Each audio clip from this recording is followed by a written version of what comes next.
Welcome to the Living the Gimmick podcast, where the takes are hot, the debates are real, and just like the best in the business, we never break kayfabe. I give you 2 claps and a Ric Flair.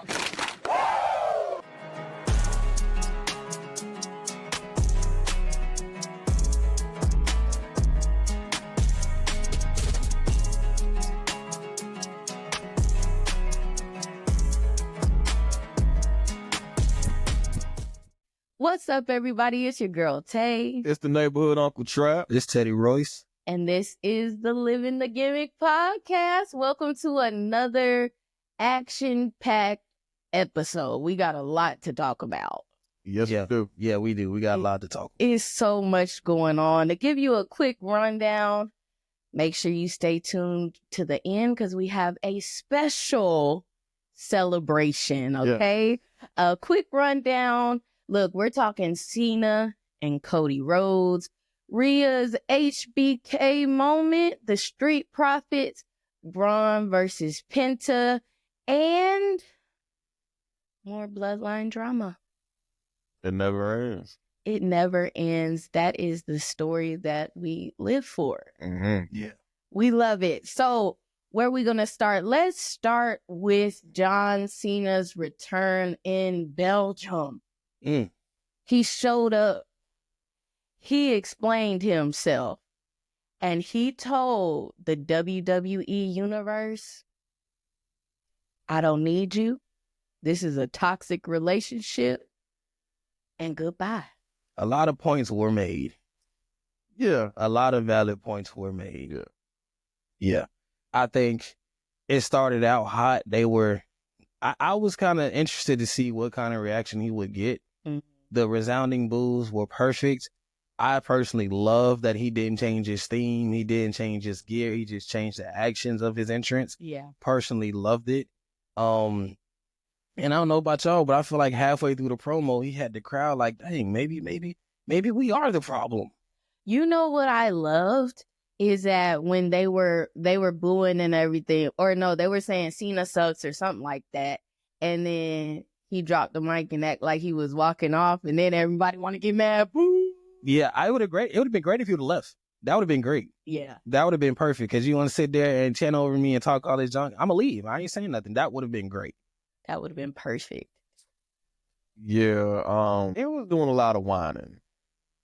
He wasn't whining, man. That man was making points. You can make points, but you can't whine about the position that you embraced and that you this toxic relationship you call put you in the position is where you are now, where you have literally transcended what your week to week career was. Yeah. Like, I'm not saying that, he doesn't have gripes, because like a few weeks ago on the, hey, we respect the sacrifice and everything that, that the superstars have made. It's not like, this is the business you chose. Yeah. Right? And everybody goes into this business wanting to be the best. Yeah. Nobody comes in. I have not come across any interview, any wrestler I've ever met that came in the business and said, you know what? I just want to do a good job. Yeah. I want to be second this. I want to be third that. I just want to reach this peak. No, nobody says that. We just made John Cena the chosen one. Yeah. You know what I'm saying? We just decided, yeah, it's going to be you. Mm-hmm. You know what I'm saying? So with the going back to the respect thing, with the gripe, understand the gripes, because, you miss a lot of personal time. You feel what I'm saying? Now, if I missed the year escapes me, but remember when he had a torn bicep? That's what I was telling Tay about when he was talking about it last night, because she didn't understand exactly what he was talking about. At least that was my understanding of it. But I told him, like, when he first came, he did try to do the clean cut white meat. They ain't like it. And he came back with the Dr. Thugonomics. They loved it for a little bit. then he announced like he had to leave for surgery. Right. And they started cheering for him. Right. And then he comes, like he had biceps, so he had like a torn bicep. He's like, he made it seem like he was retiring. He's like, I haven't spent a birthday with my dad, the whole nine, my mom, all this great. The very next week he was back. So like if you were burnt out in your position, take a step back. Right. But don't do something for 25 years and reap the benefits and break and be the Steph Curry of Make-A-Wish Foundation. Literally. The Michael Jordan. And then now it's a problem. Now it's a problem. You mad the kids gonna see you. And then here's the thing that irked me about it. You're griping at the fans at all this and the kids and all of that. But you are literally still in the same merch that's being bought. And then called the fans that was wearing that shirt corny. Like this was the one. I loved it, bro. It was stupid. I love that. It was dumb. Like, I'm not saying you got to come out and have all new like merch, like ready to like new T-shirts and all of that, just ready for Even though it's been done before. It's been done before, yeah. But it's not. He ain't got to do that. Yeah. But dog, he could have came out. If you ever seen Daddy's Home, at the end of Daddy's Home, he came back. He came out and pretty much in this charcoal colored T-shirt, biker pants, boots. You could have came out like that. Yeah. Something other than this colorful Fruity Pebble situation that you've been having going on for over 20 years. Like, you could have did that. I love it though. My only thing was the jorts. I think with the shirt, keep the same shirt, but then what was that going on social media? It was like hustle, disloyalty, and disrespect. And something like that. Like, just change the shirt like that. Keep it the same look and everything.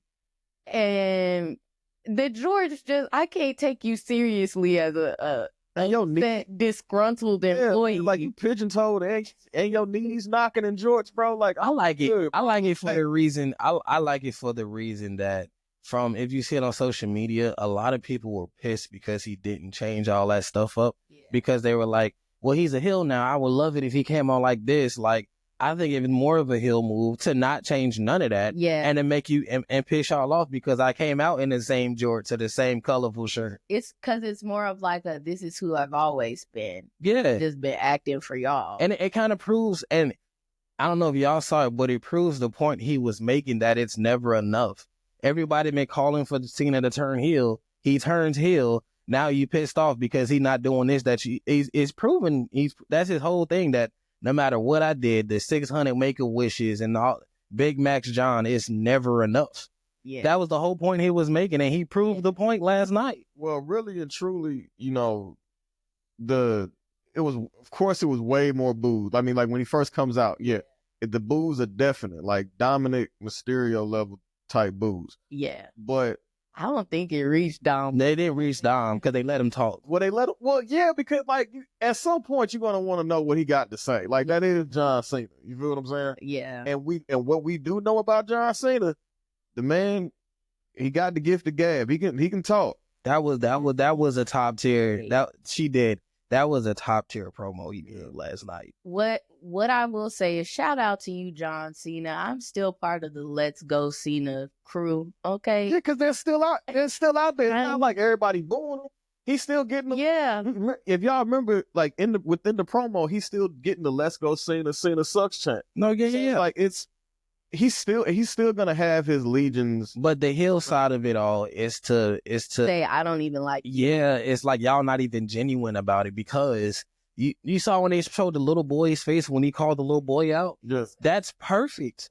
That was perfect. That was beautiful, yeah. But according to John, he's not a babyface. Exactly, which is even more perfect, because now you attacking all the smart marks or whatever they call them that say, oh, he's a heel, he's a babyface. Y'all don't even know what's going on. Like, I like it. Like, and Tay pointed it out, there was a meme when Roman was like, I'm not a good guy. I'm not the bad guy. I'm the only guy. I'm the guy. It's like, it's a shot at that. Like, I mean, I get the frustrations and the yada, yada, yada about Cena, this heel running his promo, but I feel like he's doing exactly what he should be doing because we're sitting here. You like you said, you've benefited for 20 years. You don't get to come out and say all that. But the fact that he's coming out and saying all that proves that, like, this is what he's trying to do. He wants people to look at him like this not real, because for 25 years you loved it type stuff. Like, it's perfect. Like, that's what I told Tay last night. Like, I love everything about this. It's perfect. Yeah. If it's genuine, is he genuinely disgruntled? I mean, we don't know. You can say not, you can say whatever, but he's not. Right, but the fact that he's coming out and playing this and he has people talking about him in a distasteful manner, perfect. Like, it's beautiful that the kids are upset. I love that. It's perfect. Like, I live like the Miz girl back in the day. Like, I live for you saying something and they show the kid being like, the kid on Monday wasn't even upset. He was like, did he really just do me like that? Right. He was like, that kid, like, and the kid was like, me? Yeah. He had on the shirt. Yeah. The jorts, everything. Like, everything. The perfect shot. And that's what I'm saying is, like, dude, you're still benefiting off of.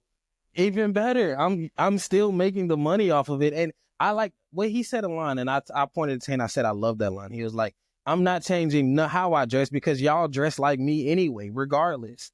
I was like, that was big head heel jump. Like, I'm not changing nothing because you still gonna pay for it. Whether I wear this or I wear something else. And then pointed out. And it pointed everybody else that you got it on. So it's like the Belgium shirt. Yeah. Y'all bought this today. To wear tonight. And y'all out here chanting, and all of y'all not chanting Let's Go Cena. It was some of the Cena Sucks people that got my merch on. But that's how it's always. But it's always been. Yeah, but nobody ever points that out. Nah. Yeah. So it was great that he pointed it out. Rock pointed it out when he came back Hollywood.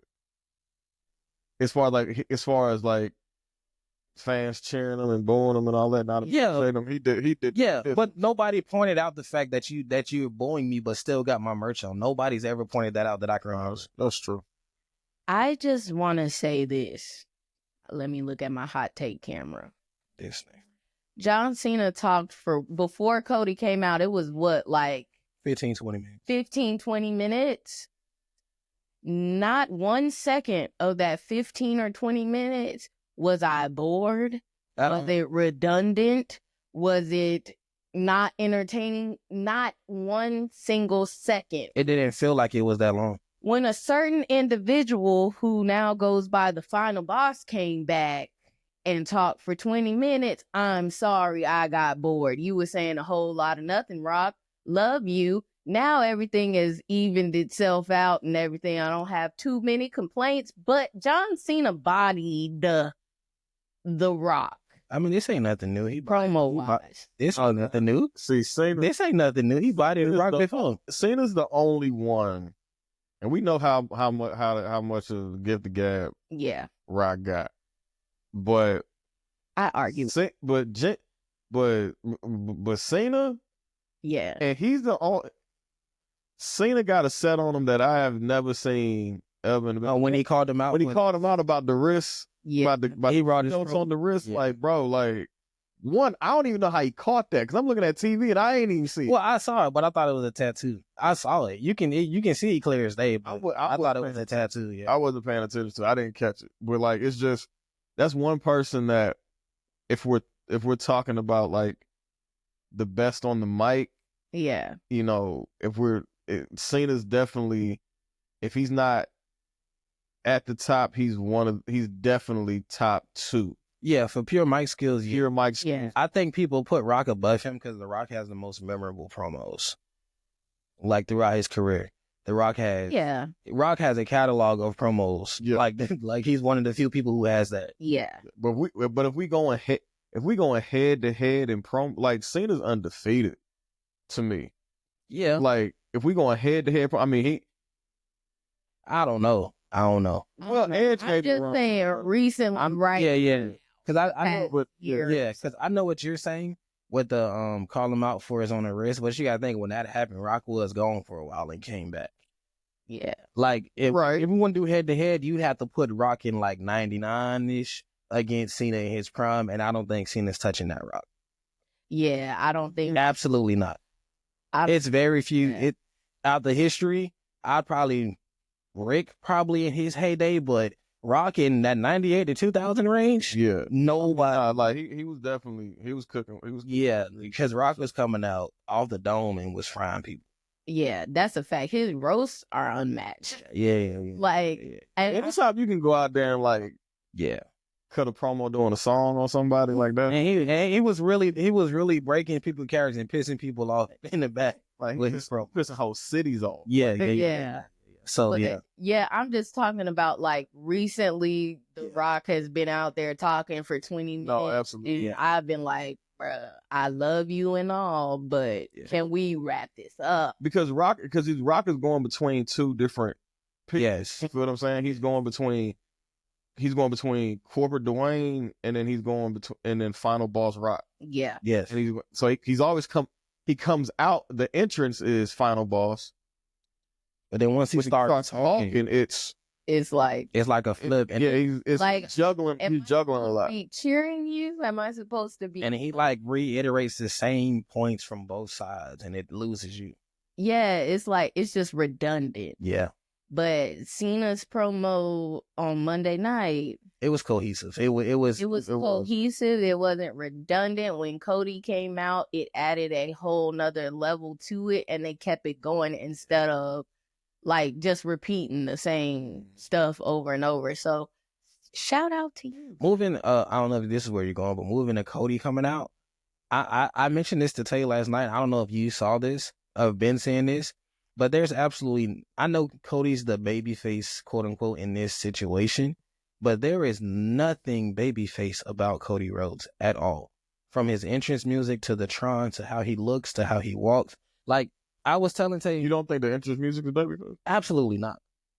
No, absolutely not.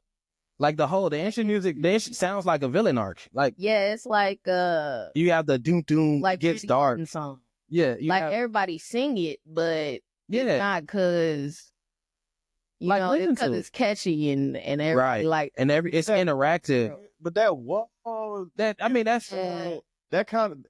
that's what gives it that. Yeah, but that's crowd interaction. That's cool. Right, but the has crowd interaction in their music though. True that. But crowd interaction it wasn't meant to. The whoa is there because the whoa is a trademark in all of Cody's entrance music.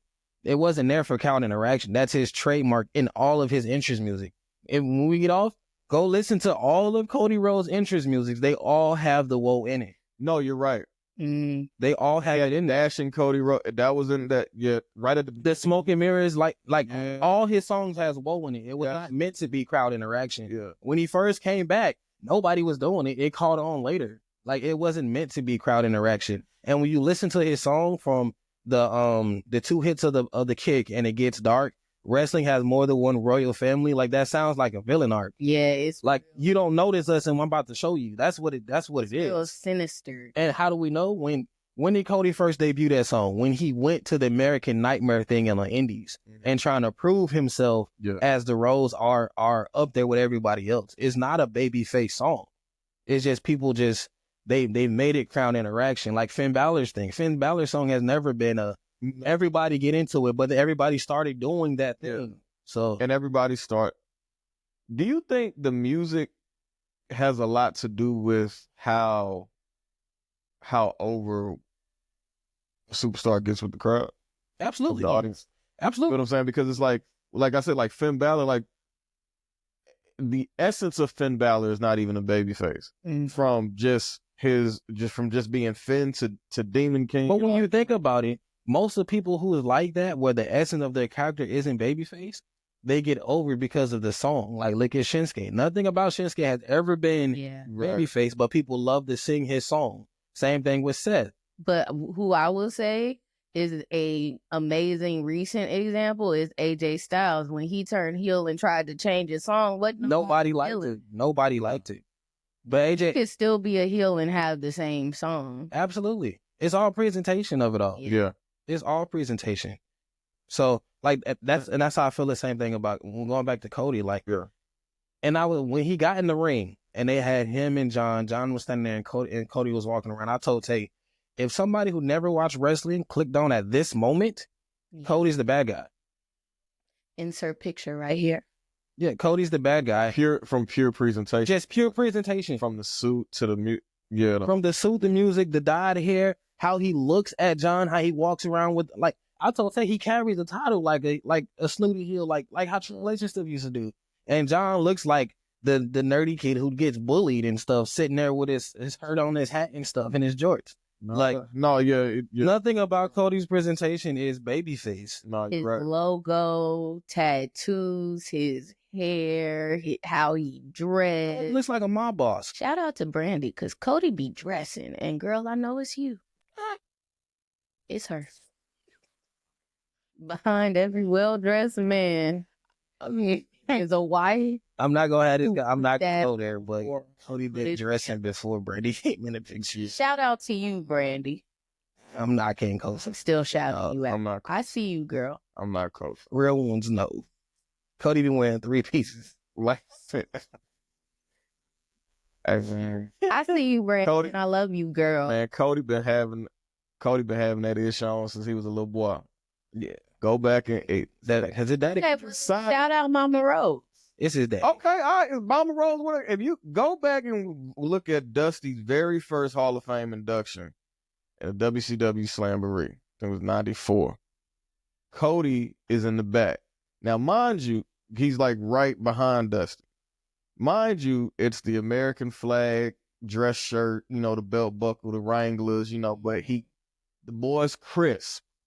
He dresses for the times. You feel what I'm saying? And like Cody that been boy like, been I ain't gonna lie. Cody been like, okay, well, shout out Mama Rose and shout out Brandy for, just because he do got a Cuban mama, and them Cubans can put it on. Yeah, shout out to you, Mama Rose. Okay. Yeah, I get that to Mama Rose.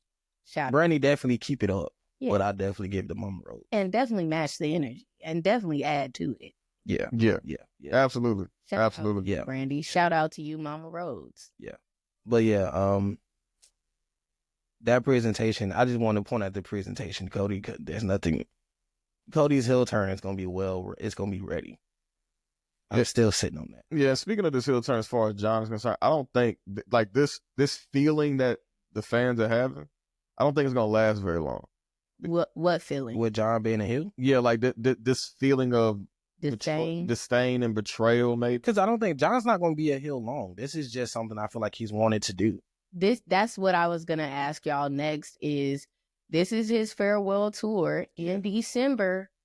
How do y'all think he's leaving? He has to come back. He's not going to be a heel the whole year. It's not happening. I think this right here is just something to possibly solidify 17.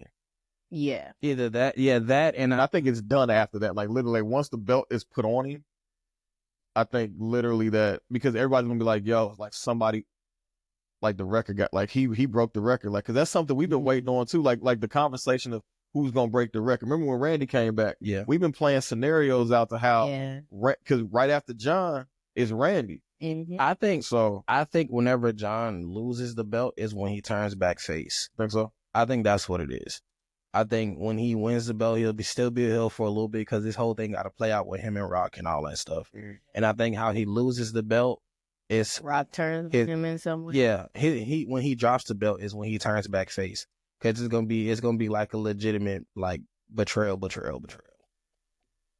It has to be. Yeah, I think that's how Roman get the belt back from John. If there's a situation where John and Roman are in a big match situation, the belt's on the line, and you want to do a betrayal situation. I think I like that, but I think Roman wins it back from Punk. I think Punk gets it before Roman. That's all? Yeah, I think Punk can get it before Roman. Speaking of Punk, Roman, and Seth Rollins, what y'all's thoughts on that? Let's just go to that. Switching segments now. I don't have. I'm gonna get to the thoughts of actually what happened. I want to give a shout out to WWE production on how the attack on Cody and them was shot. I mean, on Seth and Punk was shot. With Seth and Punk having their moment, Seth slide over to the ropes. And like, it's just certain angles where you always feel like something going on. Yeah. He gets to the ropes, you hear the rumble of the crowd, and then he just get yoked up out the ring like that. Yeah. That was top tier. Yeah. And then you have the shot of Seth looking up at Roman, realizing it is Roman, and the genuine fear in his eyes. He goes on, Roman stumps him back, and then takes a second and looks in the ring and sees Paul consoling Punk. Man. That and then Roman walks over and you can see him. We can say he talks to the ancestors. He starts mumbling to himself, smiling, and like something flips and he loses it. That whole how it was shot before our takes on it, how it was shot, and the presentation to the at-home audience was I say this word, but it was cinema. Because I ain't seen somebody get just yoked up out of the ring like that randomly, ever. Nah, that was. And it was a twofold situation, like, you know, to get his get back on Seth, but then causing Seth, Punk to lose the match as well. Yeah, all in that one move. Yeah, I really, and like going back to production, shouting production out. I love because this is the first time in a while that we've seen a run in, and it was heard that like we didn't hear, like it was a true element of surprise. Yeah. Like, you know, when Cody run in, the music hit. I'm like, okay, all right, man, this is getting yeah. And it was big for Roman, to run in like that, because Roman for the last couple of years his presence has to be felt. But I loved it because remember how we talked about last week? He said receipts are coming, and the literal run in was like, yeah. I told y'all I'm coming. I told you what I was on, and this is what it is. I would have loved him to just, when he yoked him out, just kept it there, just choking. I get it, but then you gotta have that self-realization moment. Nah, just whisper in his ear like Melon on Baby Boy. That's crazy. That's crazy. You know, that's crazy. Yeah, just look that, and make sure you choking him with the right arm. Make sure you choking him with the right arm. So when he get the, you know who it is. That's crazy. You know who this is, and it's just start talking to him. That'd be top tier. That's crazy. Start talking to him, just Samoa Jones all the way down to the ground, and just choke him out. Choke him out. Let it happen. And the last thing you see is that arm sleeve. Fade to black. Then the last thing you see is the arm sleeve. Yeah, just slide. WWE lower third come up. Yeah, man, just copyright. Yeah, I would have loved to see Seth get choked unconscious. That'd be great. But that's what I was talking about. Why I think Roman's gonna get it from Punk. The realist with Punk and Heyman moment in the ring and Roman Cena and all that stuff. I know they might be setting up for the triple threat at Mania, but I think that those three individuals, Roman, Punk, and Heyman, is what carries on. And I think because we can't forget about the favorite. Exactly. And then why was Heyman? We didn't even see Heyman out there, but he just popped up in the ring. He definitely just popped up. I didn't see him. Like Heyman knew it was happening, but couldn't stop it, but felt bad. Yeah, but it's like, where did you come from? Exactly, and you in the ring consoling Paul. Shout out to you, Paul. We missed you while you was gone, and I'm glad you're back. Yeah. So, man. Yeah. I that's where I think it's going. I think it's going to end up with Roman and Punk for the title, somewhere at some point. And also, because, you know, Punk and Cena got their whole thing. You're going to want to see that at some point during this run. Or, you know, things like that. But I do think that's how Roman gets it back. He wins it off of Punk. Yeah. I think he wins it off of Punk. And then this would be something you appreciate. He went off of Punk, and then we'll get a true Roman and Seth build in Mania. Because they haven't finished that. Yeah, because that was a DQ situation when they... And then at Mania, Roman got the shot back, but we never... Yeah, lost the title. There has to be a... They got to be a definitive conclusion. Yeah, there has to be a period to that. Because right now it's just a bunch of... Yeah. commas and... Yeah. ellipsis. Just oh wait, there's more. Nah, this situation. Yeah. This situation, because this Seth doing what he did, like literally set off a chain of events. Yeah. Literally, we don't have this Roman and It's like everybody was affected by this. By this one move. Yes. And it's, it definitely has to. And Seth can't come out on top. No. What if he does, though? What does that do for Roman? Like, what if they have this thing and then Seth gets the win? What does this do for Roman? I don't know. How do you...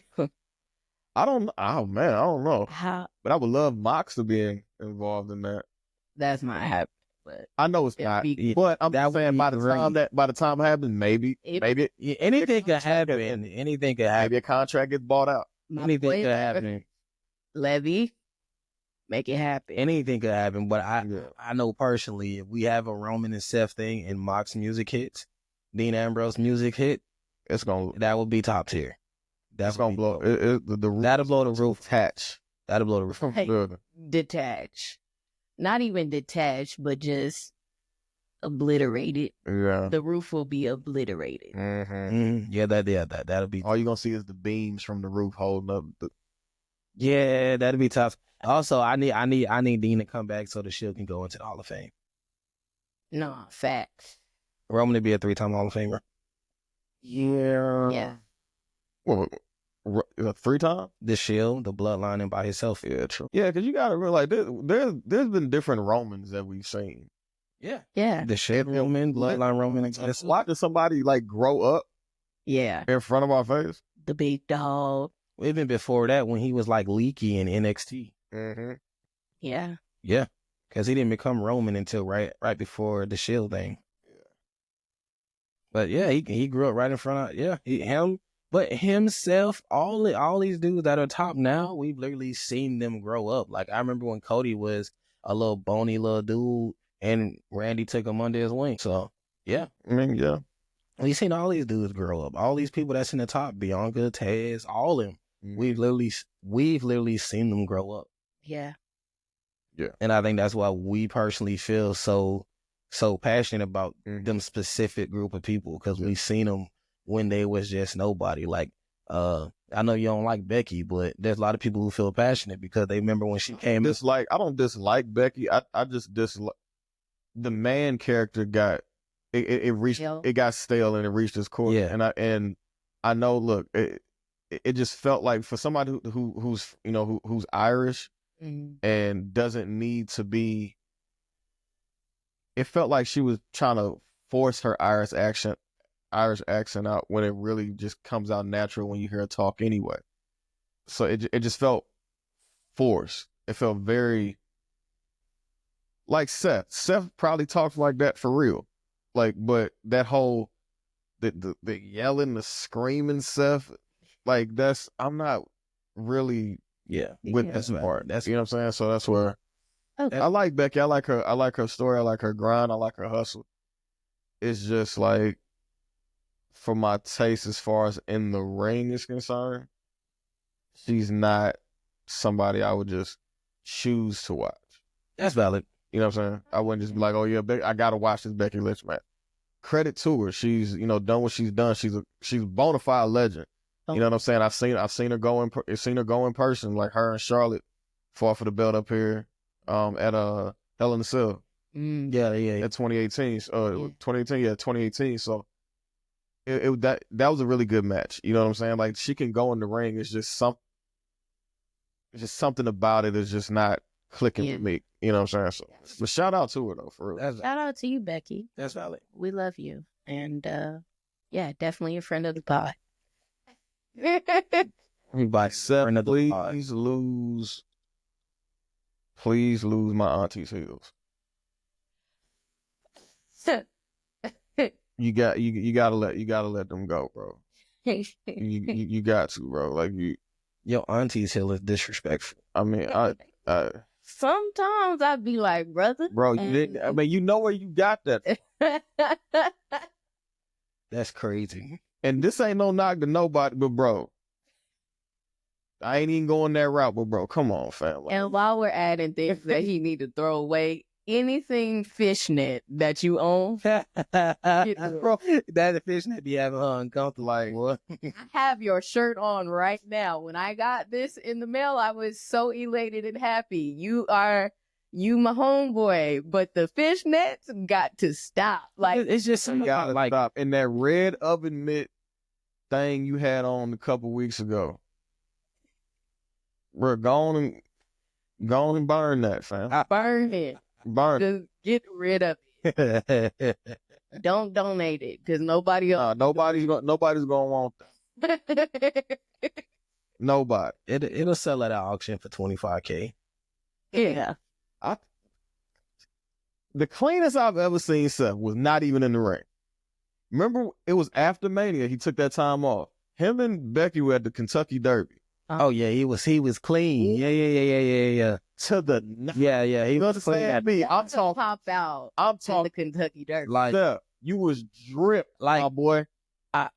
I feel like Montez is one of the best dressers, but at the Derby, he gave Montez a run for his money. Boy, yeah, he gave Tez a run for his money at the Derby. I'm talking fedora. Yeah, bro he wasn't even clean shaven all the way. He had the shadow right here. He had the shadow going, like bruh.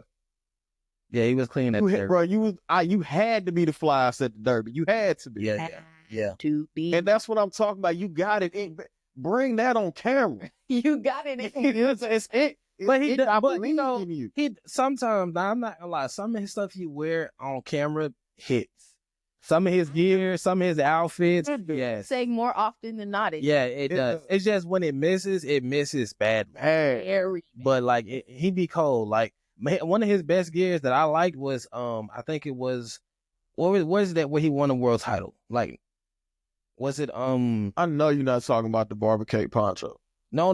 That wasn't when he won the world title. When he won the world title, Street Fighter, he dressed like King off of Street Fighter. It was like the blue with the leopard. Yeah. That was cold. That was cold. That was the best gear I've seen. Like in this outlandish thing, like the church choir thing you talk about was Mania. When he came out with the red and it's like the big old puffy shoulders and stuff, that was like Mania. Karen Clark shoes. Yeah, that was Mania. When he won the world title. Yo. Oh, that's funny. It looked like the long lost Clark. Yeah, that was cold. Oh, that's cold blooded, man. And that's the thing. That's the thing. Stuff in a big PLE Big Mac situation, man. Them shoulder pads are coming out. Hey, man. He just. Whether they pointy or puff, he go for it. I dig it. They go. It's one of the other. He go for it, man. It be cold, but like more times than not, I'll go and say 7.5 out of 10 Seth hits. Yeah. I'd agree with that percentage. I can do it. You know what? I'm just gonna go ahead and say just based off of the androgyny of it all. It definitely. Seth is definitely the prince of this. Absolutely. Oh yeah. And that's a compliment. Absolutely. That's a compliment. If you know, Like, while we sitting here talking about it, look, it's just certain things. Even we ain't rock with everything Prince wore. Right. But so we ain't rock with everything. But you can't. Wow. But you couldn't tell that boy he looks good though. Watch it, girl. You couldn't tell him. Like watch your Prince what you want. Prince the only dude that'll wear pantyhose and some turtlenecks and take your girl right in front of you. Right in front of you. So like when we saying this is 7.5 is good. It's actually really good. Yeah. Bro, like better than me. Yeah, but like the fishnet with the blend of the sequins. The fishnet be killing me because it's fishnet over body hair, and then like the hair be coming through the fishnet. It look like you got a beater on none of that, bro. Like it look like you got a beater with the fishnet on top, and it just. And then the taco meat comes up. It's a lot. Sasquatch. I can't. That's crazy. It's a lot. It's a lot. Just don't do that. Leave that. If we have a suggestion, just leave that in March. Yeah. Don't take that to April and be. I can't wait to see what he wear to Mania.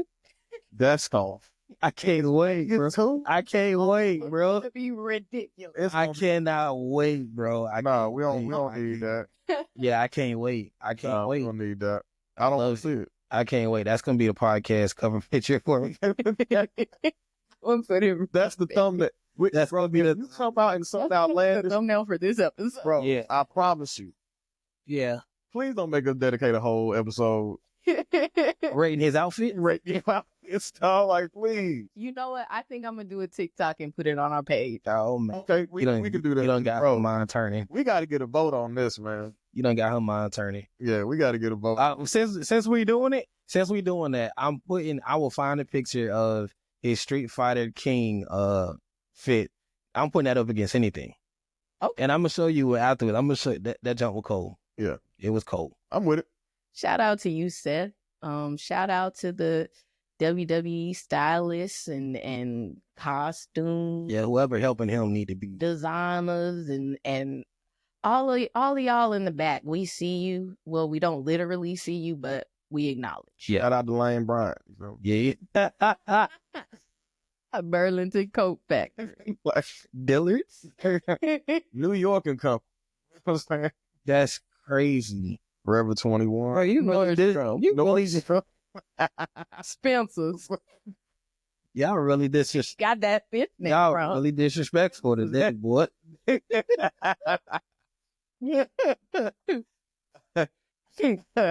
Moving on. Yeah, man. Moving on. Cocoa Melon and all of that. He said Coco Melon. Cocoa Melon. Or was that Lululemon? Lulu. Yeah. Like, ain't Coco Melon a kid's cartoon? Yeah, but he got a lot of colors like that. This man's a father. I am. 2 babies. He said Coco Melon. I just want you to know, when I edit this in Coco Melon, I'm going to have a big bold letters Coco Melon. Right here. Real talk. This is where all the BS is going to be posted, right? Right there, right here. I'm going to Coco Melon going to pop up. All of y'all gonna get some shine. Trust me. Everybody. Shout out to y'all. Oh man, how did we get there? I don't know. I don't know how we got there, but it was fun. You know, this is what we do. I love it. Okay, moving on.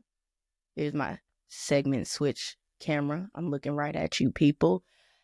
Rhea Ripley pulls an HBK on Bianca and Io Sky. During their contract signing, Rhea came out. She was very disrespectful, very distracting. She took the contract. She signed the contract.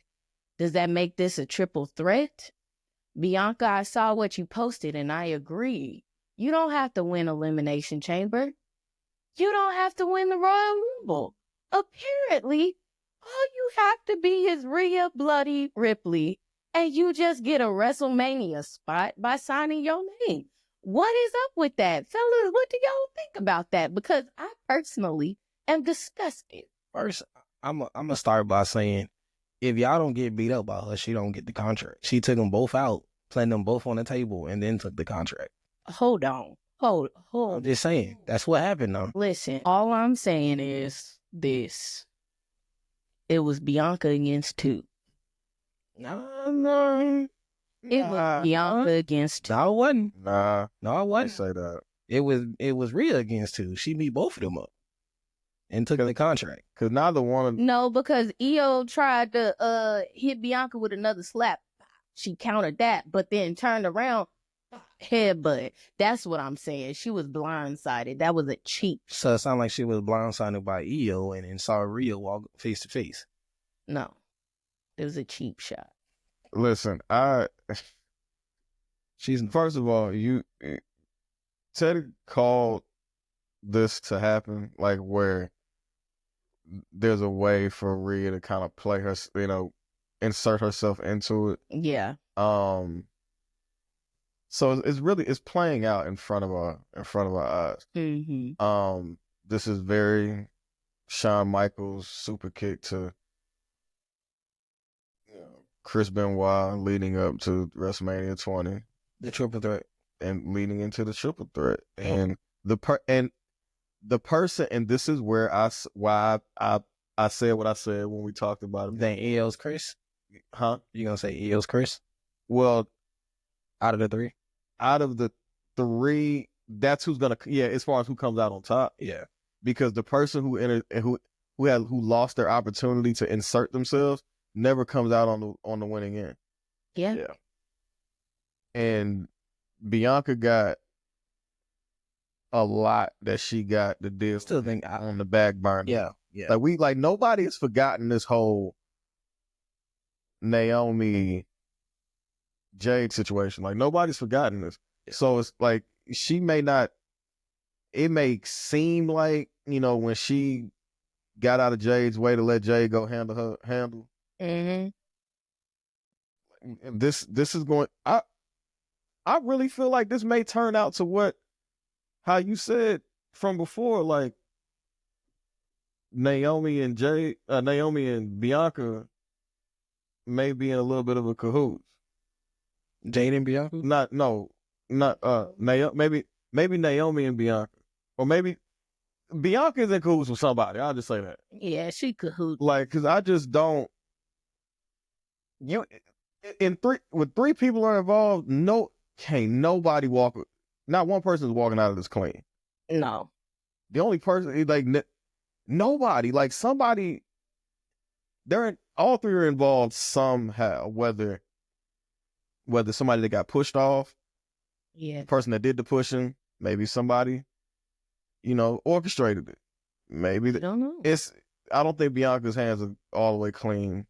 So after what we saw last week with the interaction with her and Naomi, her Jade coming up and she allowing Jade to go down there, what from that would lead you to believe that Bianca's in cahoots with anyone? I don't know.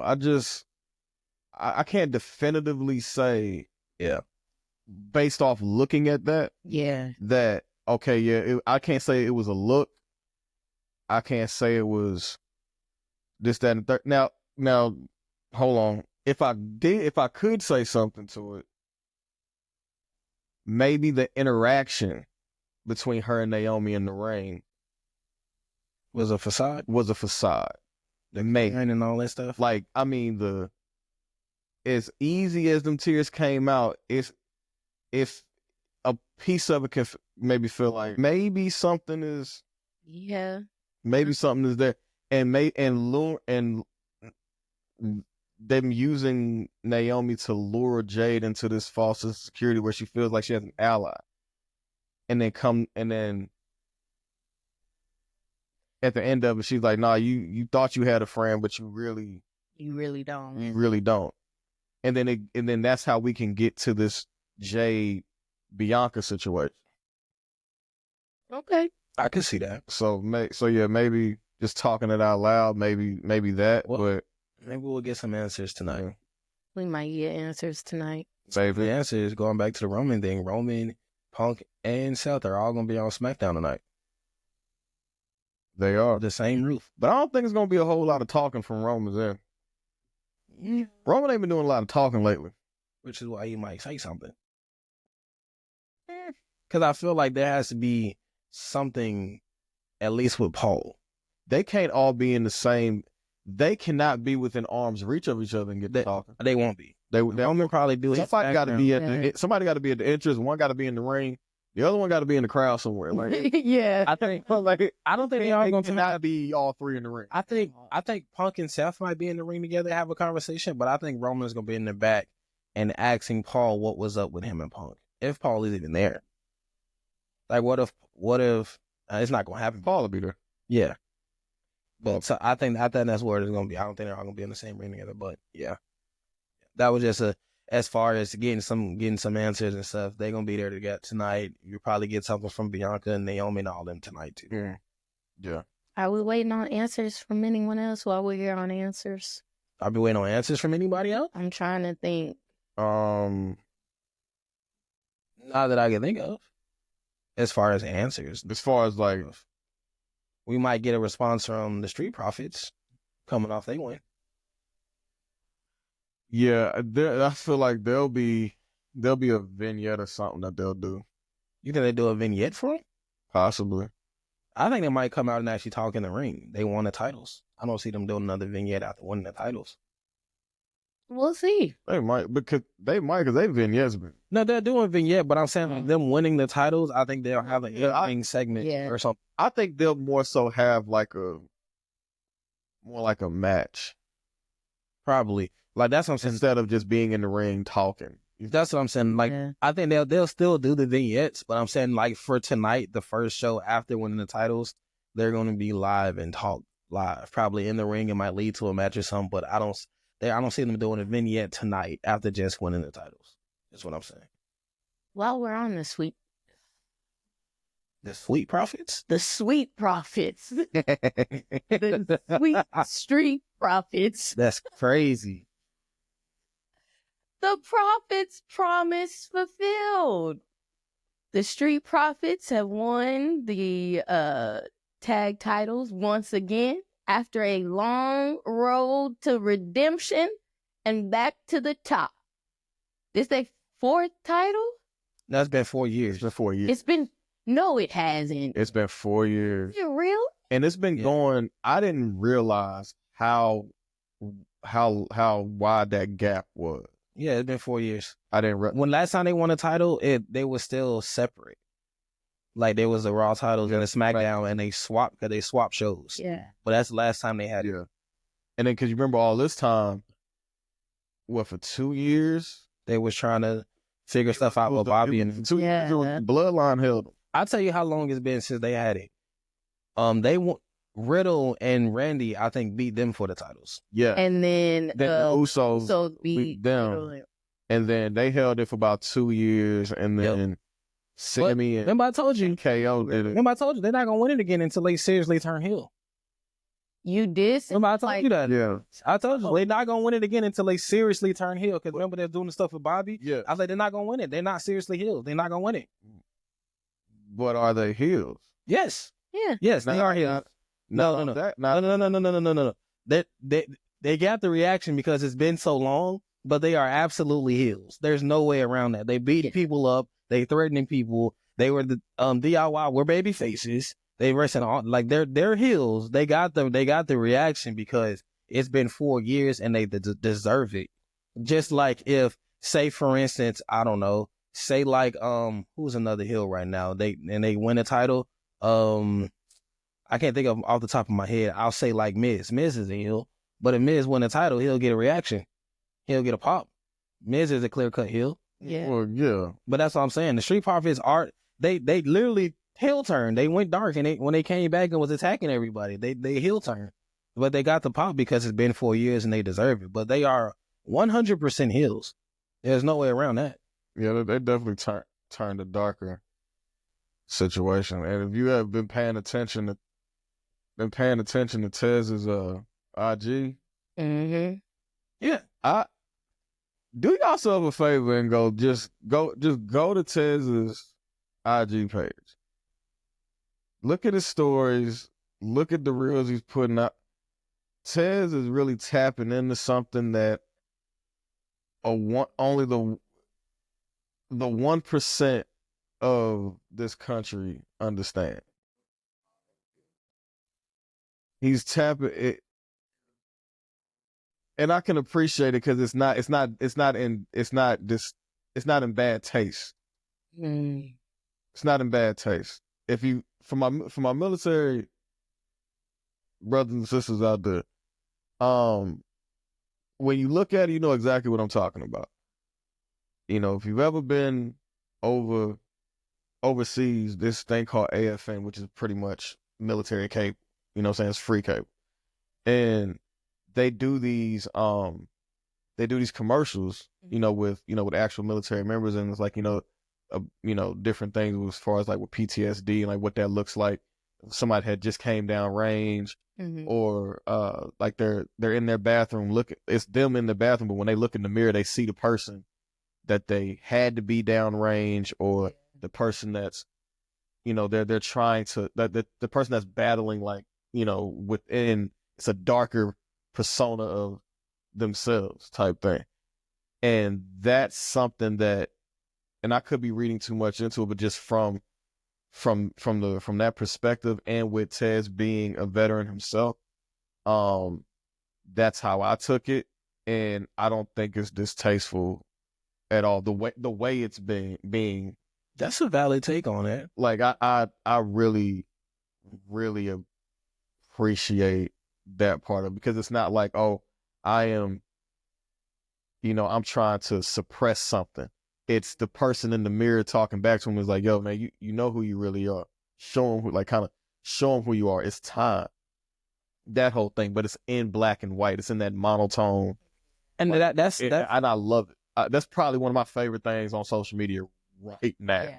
That's a valid take. Obviously, I'm not in the military. I didn't take it thinking like that. I just took it as like they have to awaken that, because they've been fun loving and all this other stuff. Yeah, right. And right. that's a good take with the PTSD and making that connection. I just took it as we just got to stop playing around and be who we're supposed to be and start running stuff like we know we can run stuff. Yeah. And to me, from a wrestling standpoint, that's just, most times people do that, they're feeding into that heel side, the dark side of them and stuff like that.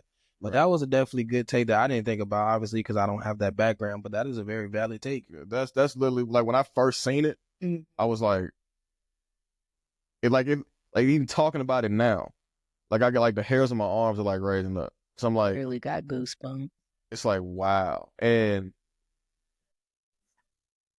I'm going to stop there, because we got something to get to later with that. But I'm very, very happy that the Street Profits are tag team champions again. I am too. And I like this version of the Street Profits. I like this version. I love it. I like it too, just because they, like you said, they finally found themselves. And they're being who we all knew they could be. Like they made that switch it was needed. They needed something fresh. Yeah. Because they was playing around with Bobby for a while, but they didn't fully buy into it. Yeah. And remember, we talked about it. The group is not going to work as heels, because you can't be a heel and they're still doing the same stuff they've been doing. Yeah. Yeah. And so, they finally turned seriously, got the titles, and I would like them to hold it for quite a while. I don't want them to be. Yeah. It don't have to be a year reign or anything like that. But it can be. It can be. But it can be. I think personally, a year reign right now would be too much. I like them to go back and forth and exchange it with the team with somebody. Like, get back. It's them, DIY. There's a lot of good teams. Yeah.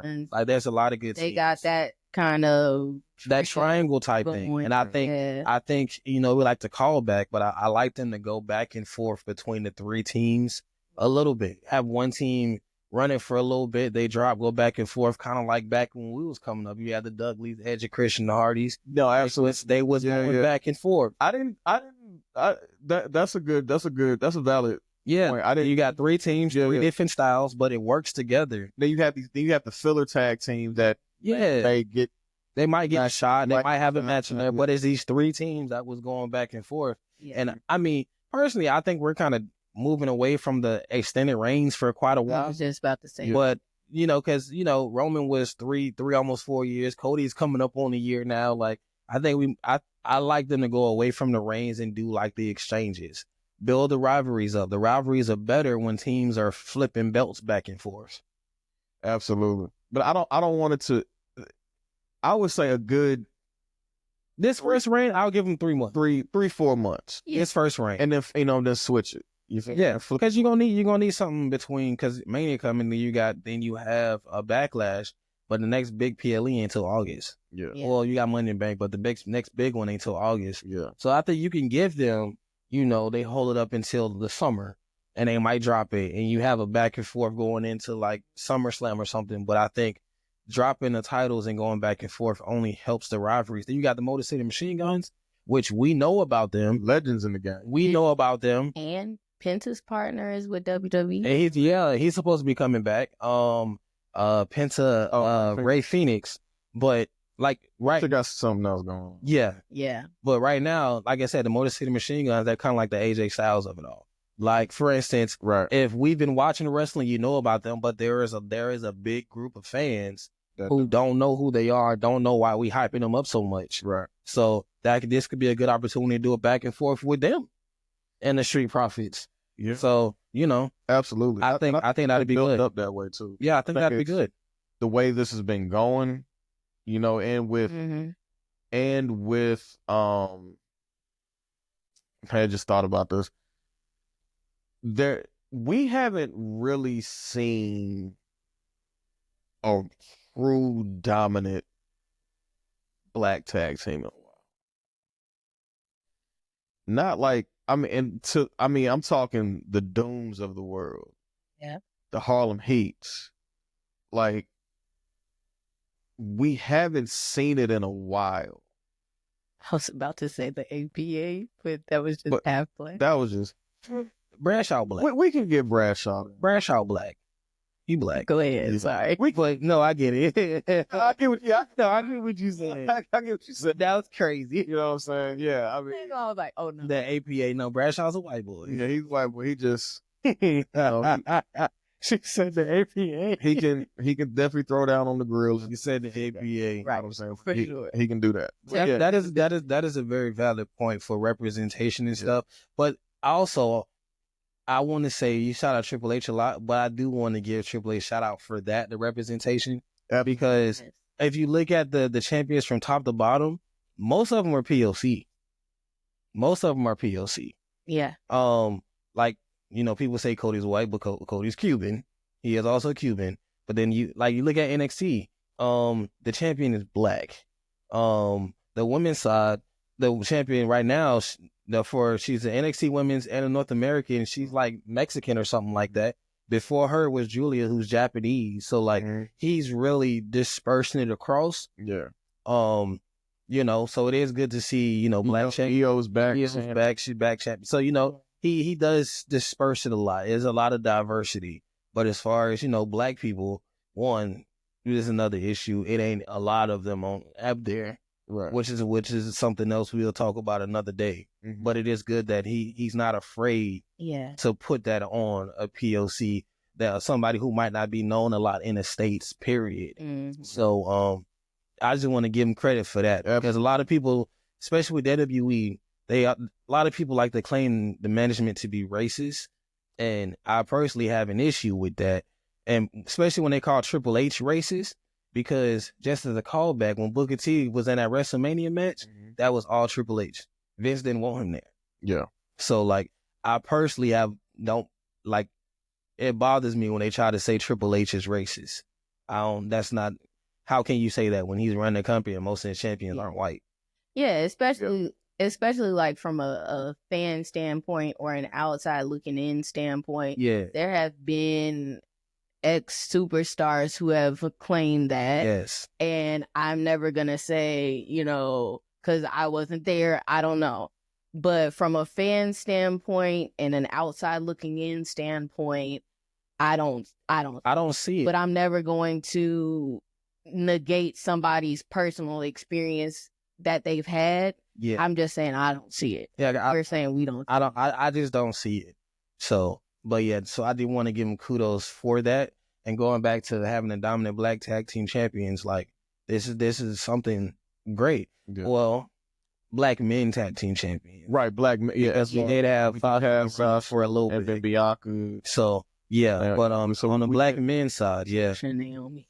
Yeah, I'm sorry, that's a sore side for her. Well, but still hurting. But on the black men's black male side, it's great. Absolutely. And like you said, give them another tag team run, a substantial one, because though the Street Profits have been great, you do kind of have to rebuild them up.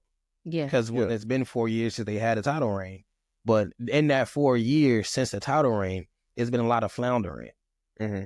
So you do kind of have to reestablish them as that force in the division. So yeah, I think with this flip of the switch that they've done, I think this is because really you can use that, talk about the build up. You can really look at that 4 year span as, with as the build up, finding them, absolutely getting with somebody like Bobby to boom, boom, boom, boom. Now when Bobby has, since he's long since gone, mm-hmm. they were still trying to, find their footing and all of that. And then, because let's just keep it a buck. in ring, the Profits are probably one of the most athletic, talented, superstars in wrestling, not just in the WWE. And shout out to Dawkins for doing his work to get in shape too. Because Dawkins for his size, he was an incredible athlete, but he did need to get in better shape because there is still a gap between him and Ted's in-ring work, but it's significantly shortened because Dawkins has done the work to better himself. Exactly. They're a complete unit now. Yeah. I would say pulling his own weight, because it used to be Ted's greatly carried the match. Dawkins has his little points now, but now, like even in the championship match, Dawkins put in work. Absolutely. Yeah. So like you said, finding themselves as a team, but individually, like they both had, like Tez had to dial back all that happy-go-lucky, all the funny stuff. He had to dial that back, because that was another thing I was saying during the Hill run when they was going out with Bobby. They supposed to be tough, but then Tez is out there doing the most, dancing around and stuff. Right. Yeah. So we kind of thought that was going to be like a situation where Dawkins is like, which we thought, So I'm glad it didn't happen. But like we said though, if we've all said this, if they did split, Dawkins was gonna fall to the wayside. If they had split back then. Well, yeah, because at that point, Tez was getting Elimination Chamber. But that's why we saying like it's a good thing that they didn't split up, so Dawkins can have a chance to grow and they can blend together as a team again. Because if they did split, Dawkins would have fell off. Yeah. Big time. Yeah, like absolutely. Shout out to y'all for staying together, for putting in that work together, for rebuilding together, rebranding yourselves together, and just being there for each other. Yeah, that's shout out. Love to see. Staying together as a team. Yeah. Because when teams fall off, they split them up. Yeah. They split them up quickly. Yeah, so quickly. That's a good thing for them to, like, I don't know if this was them sticking to their guns or whatever, but staying together as a unit, as a team, because that's something we also don't have too much of, teams that stay teams. Yeah, absolutely. So yeah, I like it. I absolutely love it. Yeah, absolutely love it. We have something special happening right after this segment. Okay. Segment switch cam. It's time for the indie promotion spotlight. Shout out to Virginia Championship Wrestling. We had Mr. George Pontus on with us last week to promote the event, and it was a total success. So we want to shout out VCW. Shout out Mr. Pontus. Shout out everybody in the indies in general who are putting that work in, who are living the dream, who are doing it on their own terms. Shout out to y'all. We see you. We love you. We acknowledge you. Yeah, we love our homies in the indie. Yes, absolutely. Yes, sir. Speaking of homies in the indies, man, shout out to the main one. The main one. Shout out to the main one, man. You know what I'm saying? Air Houston, Flight 713.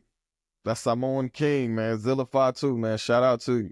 I'm saying he's the current HOG Crown Jewel champion and the current and reigning 4th World Heavyweight champion. You know what I'm saying? And like doing his thing, been doing it about a year and a half. Yeah. And the progression. Yes. The progression that he has shown, you know what I mean, from his in-ring abilities, from going to just having no holds barred type matches to actually having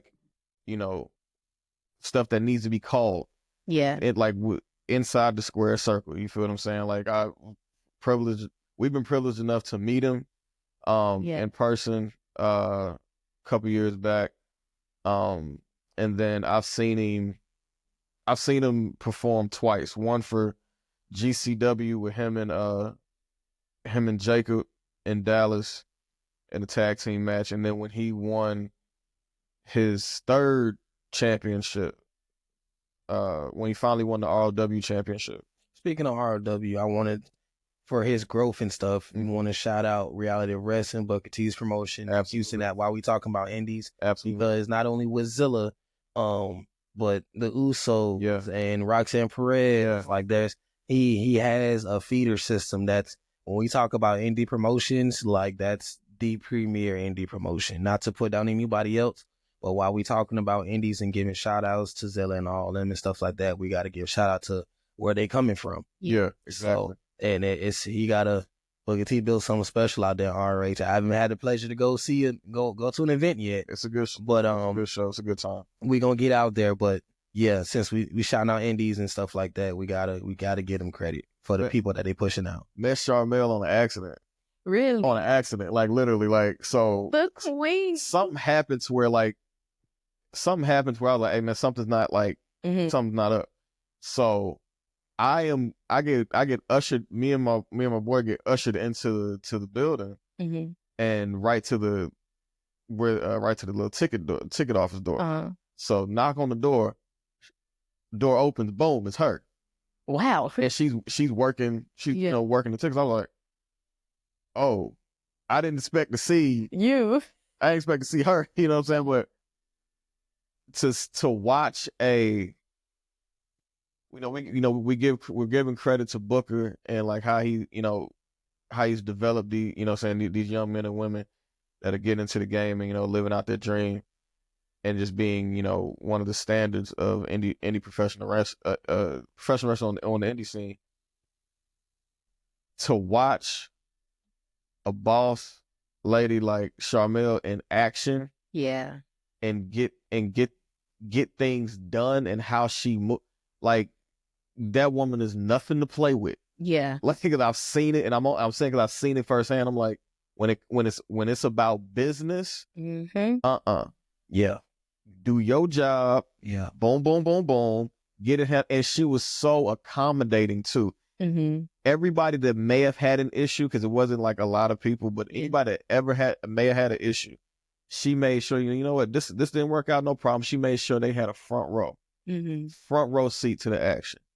You know what I'm saying? And then we ended up figuring out my situation. But she was like, "Hey, no, it's okay. You can go up there." I was like, I didn't want to take away from somebody else's experience up there, but so I said, "Man, I'm good." But she was like, "Are you sure, baby?" I'm like, "You know what, Auntie? Yeah, I'm good." Like we you know what I'm saying? But it was just the way that promotion is ran from top to bottom, just from the little bit I've seen. Yeah. I can understand why they're so successful. Yeah. And why he's been so successful, because one, they met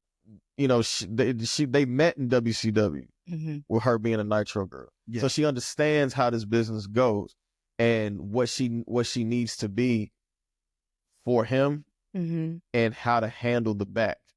Yeah.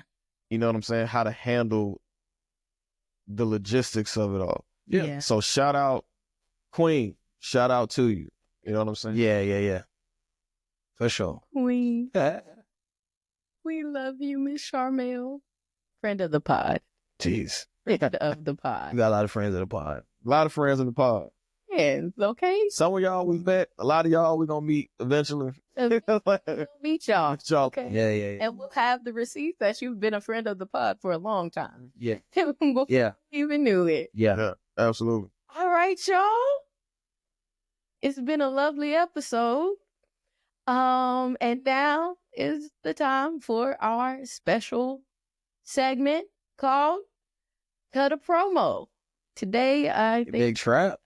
I think Uncle Trap got something for us promise, today. I promise you it's way more lighthearted than the last one. Last one was a little, yeah. We're going to get our red Solo cups. And if you've been paying attention, know what this symbolizes. Yes. Street Profits. Let's raise them high for the Street Profits. To exemplifying what being loyal, staying true to yourselves, not giving up, not being discouraged, holding out on the dream that, hey, we can do this together. Yes, sir. And most importantly, the representation. I hit on it earlier a little bit ago where, to my knowledge, we haven't seen a dominant black tag team in a very long time at this stage. Yeah. We've had Doom, Ron Simmons and Butch Reed. We've had Harlem Heat with Booker and Stevie Ray. It's y'all turn. Y'all are on the mound. We pulling over here at Living the Gimmick. We pulling for y'all. We are rooting for y'all. And like Tay says, y'all are friends of the podcast. And we cannot wait to see how y'all take this tag team division to new heights and new levels. Cheers to y'all. The Street Profits are up, and we want the smoke. Shout out to y'all, man. Shout out to the Street Profits. Look, this is for the culture. Yeah. This for absolutely the culture. Shout out to y'all. Look, friend of the pod. Y'all know Bianca is my girl, so that make Tez my brother, all right? Yeah. So, to our brothers, the Street Profits. Legends in the making, man. Legends in the making. Look, we believe in y'all. Keep grinding. Keep shining. The world needs your light, man. Look. The world needs your light. Y'all can make her get all emotional. I'm so happy. Nah, for real. That's yeah. Stop earlier talking about them because I felt myself getting to a point like, nah, I can't do that right now. Because it means for, like we were just talking about how we, from the outside looking in, we may not have seen the racism in wrestling. Yeah. Right. We've heard the stories. Yeah. And some of the stories from the outside looking in have coincided from what we've heard. Yeah. So within that spirit, like in that same spirit, you know, it's like, it's very significant. Yeah. You know what I mean? Even in this day, it's still very significant because it has not happened a lot. Yeah. Especially within WWE, you have not had a lot. They're not the world tag team champions. Yeah. They're the WWE tag team champions. That's a different. That means something. You know what I'm saying? That means something. Mark Henry was the world champion. Yeah. He wasn't the WWE champion. Yeah. That's valid. Rock's been WWE champion. Mm-hmm. Booker was world champion. Yeah. He wasn't WWE champion. Mm. And that makes a difference. Yeah. That's why, see there again, that's why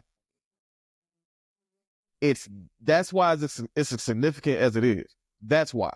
Yeah. Because the WWE for the longest has been the standard bearer of sports entertainment and professional wrestling. The last 50, 60 years. Everybody has wanted to be in the WWE at some point in their career because they knew from a promotional standpoint, having eyes on them, the lights, WWE is the place to be. That's the lead there.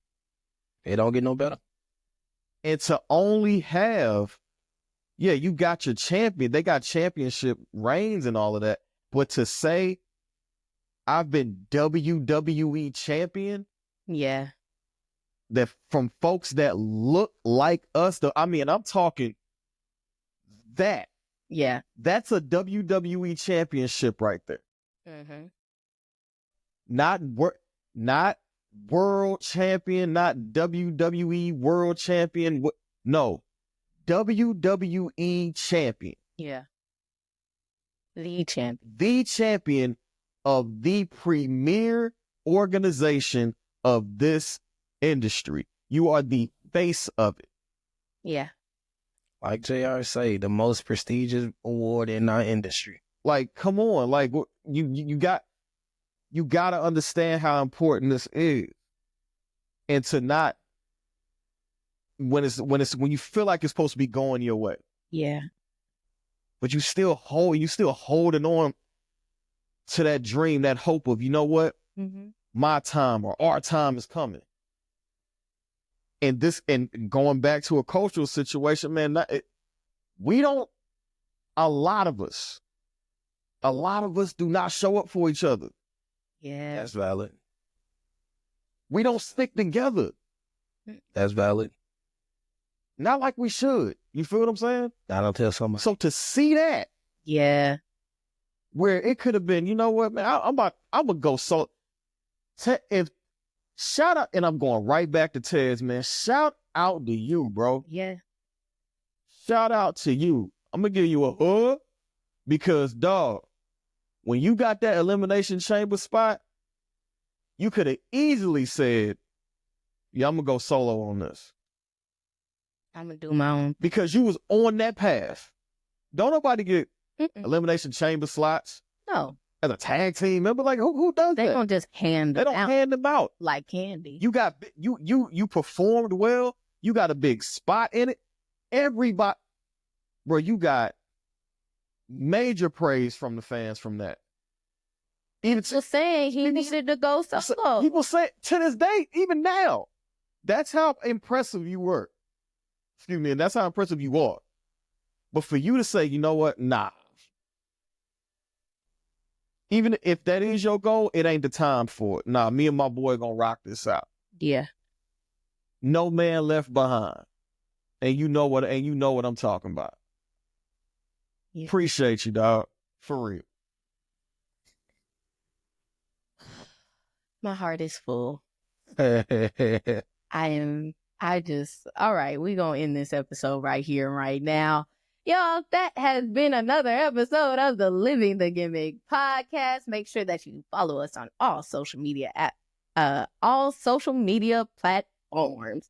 We are on TikTok, IG, Facebook, YouTube, Spotify, Apple Podcasts. Make sure that you find us, okay?